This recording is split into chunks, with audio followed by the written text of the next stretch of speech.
كثيرا طيبا مباركا فيه كما يحب ربنا ويرضاه وأشهد أن لا إله إلا الله وحده لا شريك له وأشهد أن محمدا عبده ورسوله صلى الله عليه وعلى آله وأصحابه أجمعين أما بعد.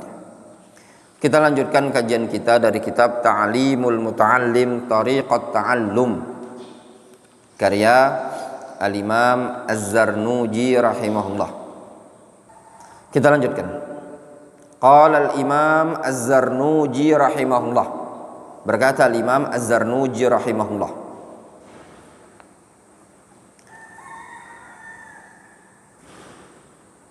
wa qad hukiya Anis Syafi'i rahimahullah, sungguh telah dihikayatkan dari Al-Imam Syafi'i annahu qala, bahwasannya beliau berkata, al-ilmu ilman, ilmu itu ada dua macam.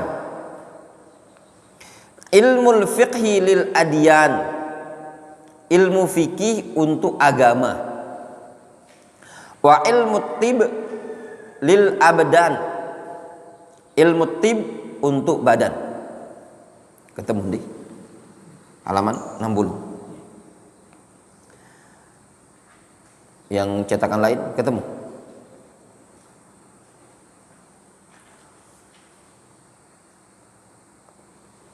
Wa ma wara'a dzalik bulghatu majlisin,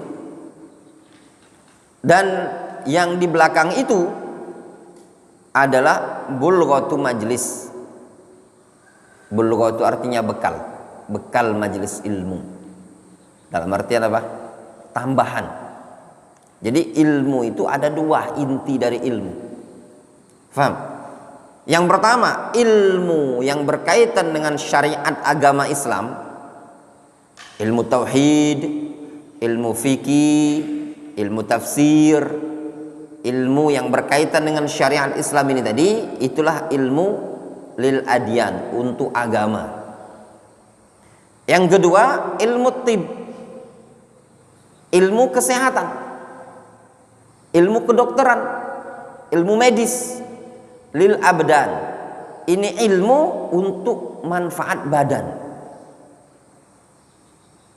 Sehingga ilmu fikih, ilmu syariah, ilmu syar'i, ilmu akidah, ilmu yang akan memperbaiki dan membenahi hati seseorang, iman seseorang. Sedangkan ilmu kesehatan, ilmu yang akan membenahi badan seseorang. Ketika seseorang belajar ilmu fikih, maka agamanya akan semakin bagus. Ketika seseorang belajar ilmu kesehatan, maka badannya akan terjaga. Wa ma wara'a dzalik, sedangkan yang di belakang itu bulghatu majlis, itu bekal majlis, atau istilahnya apa? Toppingnya majlis, tambahan, ya, pernak-pernik yang ada. Ini disebutkan, dinukilkan dari Al-Imam Syafi'i. Kemudian, wa amma tafsirul ilmi, adapun tafsir ilmu,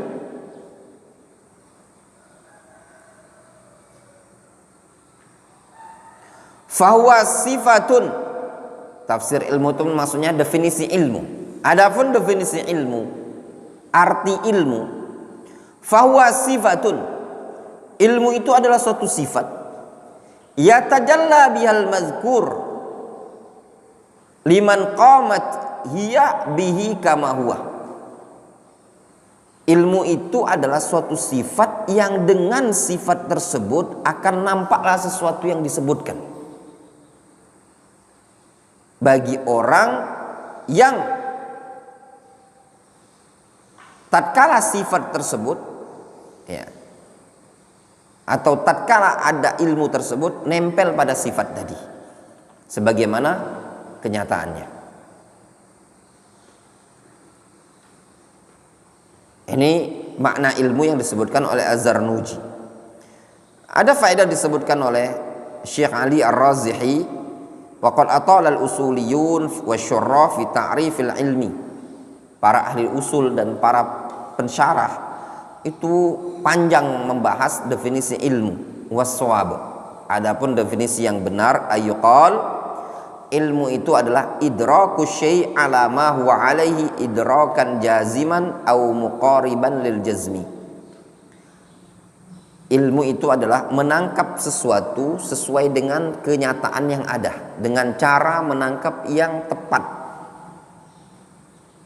Ya, itulah ilmu. Jadi menyerap sesuatu, menangkap sesuatu sesuai dengan apa adanya, sesuai dengan kenyataan yang ada pada yang ditangkap tadi. Itu namanya definisi ilmu. Adapun yang disebutkannya terlalu menyelimet. Suatu sifat yang dengan sifat tersebut nampaklah sesuatu yang disebutkan tadi bagi orang yang atau bagi sifat yang nempel badannya ilmu tadi. Nah, ini terlalu anu lah ya, jelimet. Definisi ilmu adalah sifat ya tajalla bihal madhkur, yang dengan sifat tersebut sesuatu yang disebutkan akan menjadi nampak. Liman qamat hiya bihi kama huwa, bagi orang yang tatkala sifat tadi tegak ya, dengan sesuatu yang disebutkan sebagaimana kenyataannya. Mirip-miripan lah, tapi yang lebih gampang yang disebutkan oleh Syekh Ali Ar-Razihi di ta'liq tadi. Ilmu itu adalah nampak, menangkap sesuatu dengan kenyataan yang ada. Wal fiqhu, adapun fikih, ma'rifatu daqaiqil ilmi ma'an naw'i ilajin. Fikih adalah mengenal daqaiq al-ilm, mengenal perkara-perkara yang detil dalam suatu ilmu. Daqaiq, daqiq, yang detil. Mengenal perkara-perkara detil dalam suatu ilmu, ma'a naw'i ilajin, dengan dibarengi adanya jenis masyaqqah. Ilaj itu maknanya mu'anat wa masyaqqah, dengan dibarengi ada jenis rasa berat, kesusahan. Ilaj di sini maknanya masyaqqah, ada jenis masyaqqah yang dia alami. Faham? Faham fikih? Jadi fikih itu mengenal, mengetahui perkara-perkara yang detil. Itu namanya fikih. Dengan dibarengi apa? Ada rasa berat. Sehingga untuk memahami suatu ilmu, untuk memahami fikih, di situ lebih detil ilmunya. Ya. Difahami? Lebih detil. Dan ada rasa berat. Memang iya, antum untuk memahami suatu ilmu kadang ada rasa berat antum memahaminya. Itulah namanya fikih. Kalau semata-mata antum menghafal, belum dikatakan fikih. Tapi ketika antum mengenal yang detil dari ayat ini tadi, itu kan butuh ekstra. Ada rasa berat, ada kelelahan dalam berpikir, kelelahan dalam mencerna, kelelahan dalam mentadaburi. Itulah namanya fikih.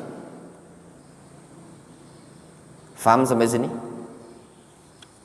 Ma'rifatu daqaiqil ilmi ma'a naw'i ilajin, mengenal perkara-perkara yang detil dalam suatu ilmu dengan dibarengi adanya rasa berat. Qala Abu Hanifah, berkata Imam Abu Hanifah. Abu Hanifah ini namanya adalah An-Nu'man ibnu Thabit.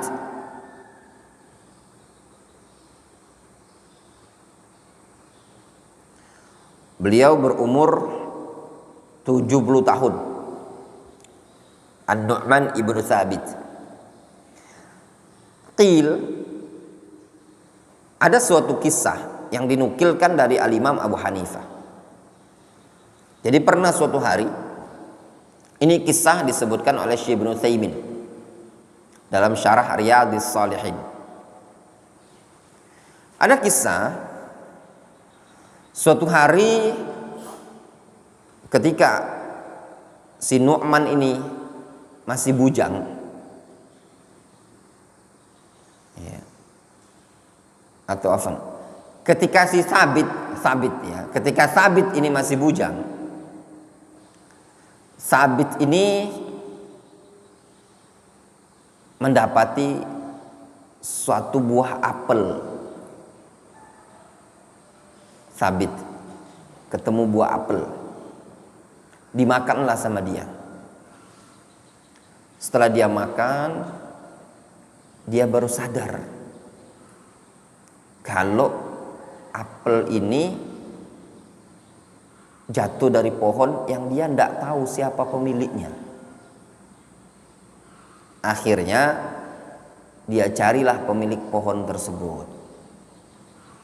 Dicari, ketemulah pemilik pohon tersebut, bapak-bapak. Dia bilang, saya nih makan buah apel punya tanaman Saya minta ridho, minta halal. Akhirnya kata tersebut, kalau kamu mau ridho, saya maafkan, saya halalkan, kamu nikah dengan putri saya. Wah, dinikahkan sama putrinya. Tapi dia bilang, putri saya itu tidak punya mulut. Mulutnya bisu katanya. Dan dia juga buta. Dia juga pincang. Dan juga tidak punya tangan. Mulutnya bisu, matanya buta, tangannya buntung, kakinya buntung. Nah, mau kamu nikah sama putri saya? Kalau kamu mau nikahi putri saya yang seperti ini, saya maafkan, saya halalkan. Katanya si Thabit, boleh, nggak apa-apa lah. Yang penting saya dimaafkan, saya dihalalkan buah tadi. Akhirnya dinikahkanlah. Sudah selesai akad nikah, ketika masuk ke kamar menjumpai wanita tersebut, ternyata saat dilihat, subhanallah, merupakan wanita yang cantik, melihat dan bisa berbicara. Kaget dia, jangan salah. Ya enggak? Sebab tadi dibilang apa? Bisu, buta. Tanya dia sama bapaknya, kata tadi kan saya dinikahkan dengan putri yang bisu, yang buta. Akhirnya dia bilang, putri saya bisu dari menggibai orang dan buta dari melihat perkara yang haram.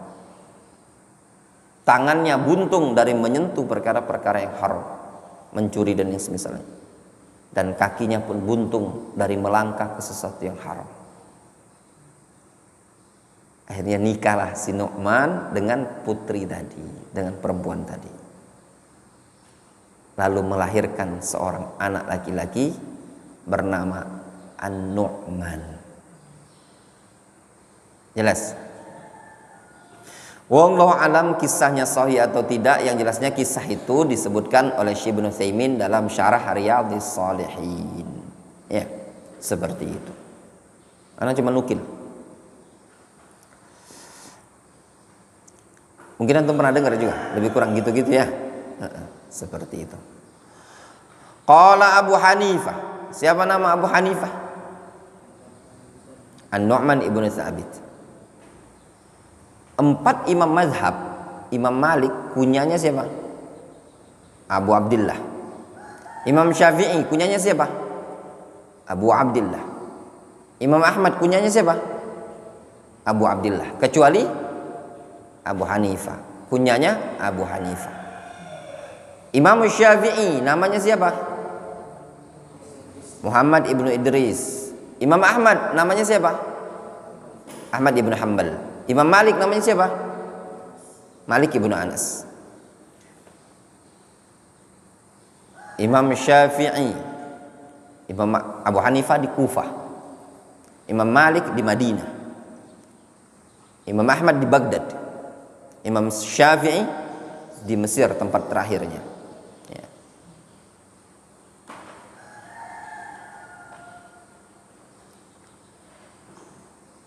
Ada buku dulu ditulis sama seseorang, kisah Imam Ahmad. Judul bukunya Pemuda dari Baghdad. Nah, tapi nggak ada. Sekarang ini buku udah jarang diminati orang baca ya. Qala Abu Hanifah rahmatullahi alaihi, al-fiqhu ma'rifatun nafsi ma laha wa ma 'alaiha. Kata Imam Abu Hanifah, fikih itu adalah ma'rifatun nafsi, mengenali jiwa, mengenali diri, malaha, ya, atau pengetahuan seseorang, itu mungkin yang lebih tepat menerjemahkan. Al-fiqhu ma'rifatun nafsi, tatkala suatu jiwa mengenali malaha, apa yang bermanfaat bagi dirinya, wa ma'alaiha, dan apa yang tidak bermanfaat bagi dirinya. Itu maknanya. Mengenal sesuatu yang bermanfaat bagi jiwa tadi, dan mengenali apa yang tidak bermanfaat bagi jiwa tadi. Itulah fikih. Yang bermanfaat bagi jiwa seseorang apa? Perkara-perkara yang makmurat, yang diperintahkan oleh Allah Subhanahu wa taala, berupa perkara yang wajib dan perkara yang sunnah. Wa ma'alaiha, dan perkara-perkara yang tidak bermanfaat, perkara yang membahayakan jiwa. Apa itu? Al-manhiyat, perkara-perkara yang dilarang. Sehingga yang namanya fikih ma'rifatun nafsi ma laha wa ma'alaiha. Fikih itu adalah jiwa seseorang, diri seseorang mengenali apa yang bermanfaat atau menguntungkan bagi dia dan yang merugikan bagi dia. Wa qala Abu Hanifah, berkata Abu Hanifah, mal ilmu illal amalu bihi. Tidaklah ilmu itu melainkan untuk diamalkan. Jadi tujuan belajar, tujuan mencari ilmu adalah untuk diamalkan. Wal amalu bihi tarkul ajil lil ajil. Allahu akbar. Antum melihat keterangan al-Imam Abu Hanifah. Pengamalan terhadap ilmu pada hakikatnya adalah tarkul ajil, meninggalkan sesuatu yang sekarang, lil ajil, untuk sesuatu yang masa datang. Itulah ilmu. Faham? Tujuan dari berilmu apa? Untuk diamalkan. Ya. Tujuan belajar apa? Pengamalan ilmu. Nah, pengamalan ilmu itu bentuknya bagaimana? Bentuk dari pengamalan ilmu tarkul ajil. Al-ajil itu perkara yang sekarang. Al-ajil dengan hamzah yang masa datang. Jadi bentuk pengamalan ilmu adalah meninggalkan yang sekarang untuk masa mendatang. Contoh misalkan perkara-perkara yang dilarang, maling, mencuri, ya, berzina, mabuk-mabukan, ditinggalkan sama dia. Untuk apa? Untuk lil ajil, untuk sesuatu yang masa datang. Untuk apa? Untuk akhirat. Itulah bentuk pengamalan ilmu. Ya ikhwan, terkadang kita tuh perlu meninggalkan zona nyaman, perlu meninggalkan sesuatu yang sifatnya tadi al-ajil, yang sekarang. Nikmat sekarang ini perlu ditinggalkan. Untuk apa? Untuk nikmat yang nanti. Tapi betul-betul antum kalau ninggalkan sesuatu yang sekarang dan untuk sesuatu yang nanti antum akan merasakan manisnya di ujung. Enak-enak sekali. Tapi kadang orang tidak mau sabar. Kuncinya itu tidak mau sabar. Ya, tidak mau sabar.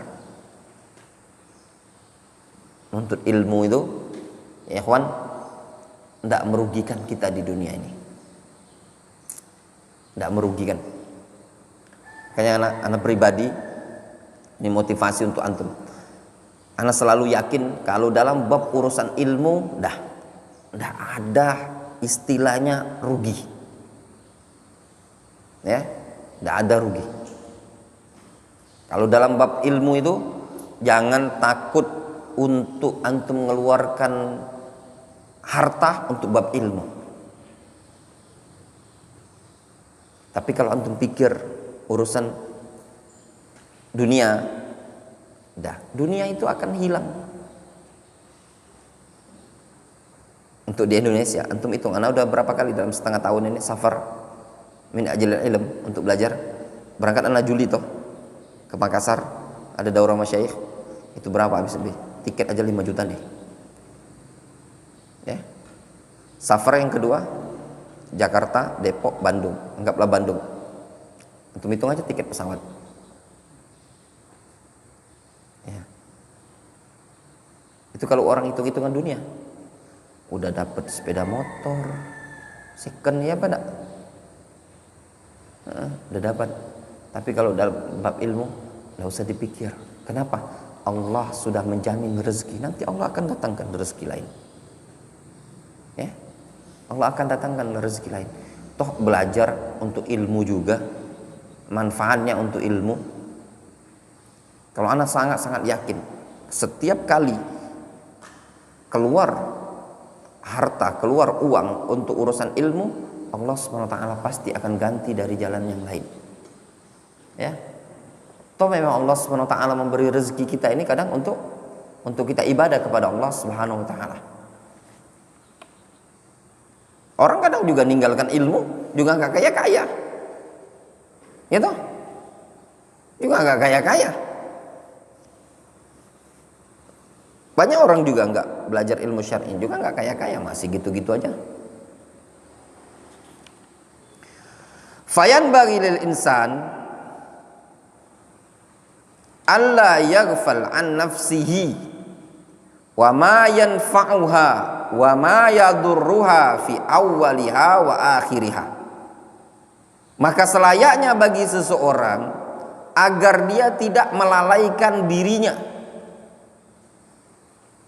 dan tidak melalaikan apa yang bermanfaat bagi dirinya dan apa yang memudaratkan dirinya di awal dan di akhir. Selayaknya bagi seseorang agar tidak melalaikan dirinya, dan juga tidak melalaikan sesuatu yang bermanfaat dan yang membahayakan. Fayastajlib ma yanfa'uha wa yajtanibu ma amma yadurruha. Maka selayaknya bagi seseorang insan untuk mencari yang bermanfaat bagi dirinya dan menjauhi yang membahayakan dirinya. Kaila yakunu aqluhu wa ilmuhu hujjatan alai fayazdadu uqubatan. Supaya apa? Supaya jangan sampai akal dan ilmunya menjadi hujjah bagi dia sehingga malah bertambah hukumannya. Na'udzubillahi min sakhatihi wa iqabihi. Kita berlindung kepada Allah dari kemurkaan dan azabnya Allah Azza wa Jalla. Kata Imam Az-Zarnuji, selayaknya bagi seseorang untuk tidak melalaikan dirinya. Jangan dia lalaikan apa-apa yang bermanfaat bagi diri dia. Apa yang bermanfaat bagi diri dia? Amal soleh. Apa yang bermudarat bagi dia? Dosa dan maksiat. Maka kewajiban bagi seseorang harus mencari segala sesuatu yang bermanfaat bagi dirinya. Kalau antum sudah punya ilmu, antum kerjakan apa yang bermanfaat bagi diri antum, dan antum jauhi apa yang bermudarat bagi diri antum. Supaya apa? Supaya jangan sampai akal dan ilmunya kita ini tadi menjadi hujjah, justru menjadi sesuatu yang menghantam bagi kita, malah justru bertambah hukumannya. Orang kalau sudah punya ilmu, kewajiban bagi dia mengamalkan ilmu tadi. Kalau tidak diamalkan dia ilmu tadi, justru azab Allah Subhanahu wa taala, kemurkaan Allah akan semakin besar pada diri dia. Apa dalilnya? Orang yang punya ilmu tapi tidak diamalkan, justru kemurkaan Allah akan semakin besar bagi dia. Apa dalilnya? Faiz.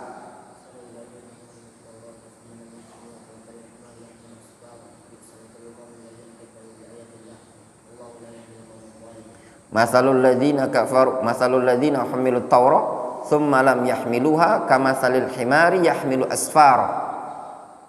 Bi'sa masalul qaumil ladzina kadzdzabu biayatillah. Boleh itu tadi. Ayat yang lain Abdul Hakam.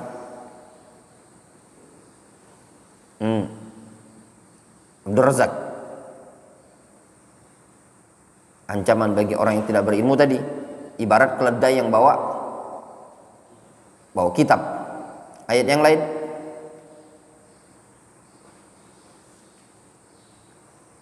Orang yang tidak mengamalkan ilmunya. Ayat yang lain.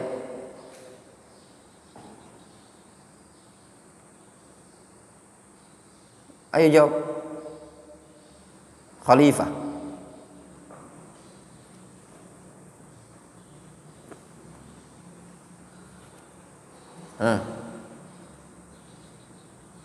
Ya ayyuhalladzina amanu lima lima taquluna ma la taf'alun kabura maqtan indallah an taqulu ma la taf'alun. Ayat yang lain. Atamuruna an-nasa bil birri wa tansawna anfusakum wa antum tatluna al-kitab afala ta'qilun. Ayat yang lain. Ayat yang lain ini kita serahkan sama Ustaz Abdurrahman Sirait. Ayatnya disebutkan di dalam Al-Quranul Karim.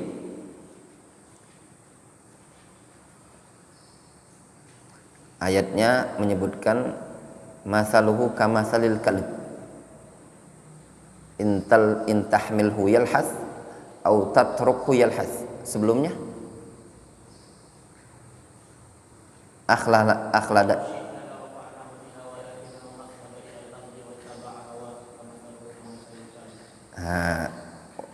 walau syi'na la rafa'nahu biha walakinnahu akhlada ilal ardi wattaba'a hawa famasaluhu kamasalil kalb in tahmilhu yalhas au tatrikhu in tahmil alaihi yalhas au tatruku yalhas. Nah itu tadi. Dan banyak dalam ayat Al-Quranul Karim ya. Wallahu ta'ala a'lamu bis-shawab. Wa qad warada fi manaqibil ilmi wa fadailihi ayat wa akhbar sahiha masyhura lam nashtaghil bi dzikriha kai la yatulul kitab. Kata beliau banyak tentang keutamaan-keutamaan ilmu, datang riwayat ayat-ayat hadis-hadis yang sahih yang masyhur, namun kita tidak menyibukkan untuk disebutkan supaya tidak tebal kitab ini. Ya banyak sekali ya buku-buku yang membahas tentang keutamaan ilmu seperti Jami' Bayanil Ilmi wa Fadlihi, seperti kitab Miftah Darus Sa'adah karya Ibnu Qayyim ya, dan kitab-kitab lain yang membahas tentang keutamaan ilmu. Wallahu ta'ala a'lamu bishawab. Naktafi bihadzal qadar.